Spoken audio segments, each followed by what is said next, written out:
Hey everyone, and welcome back to another video. In this video, I'm going to show you how to add your work address to the Uber app. Now, this video is going to be particularly useful for individuals. Let's say that you tend to use Uber a lot and you always need to Uber to work.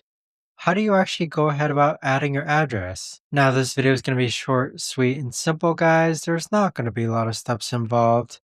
Now, in order to do this, what you're first going to do is log on to the Uber app. Next, click on account on the bottom right hand corner. Afterwards, go ahead and scroll down and then click on settings. Next, click on add work. So on this page here, you can actually add your work address to the Uber app.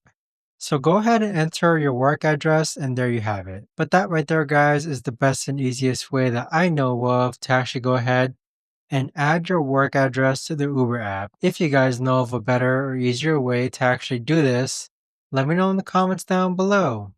I would love to know. Thanks so much for watching. See you guys all in the next video.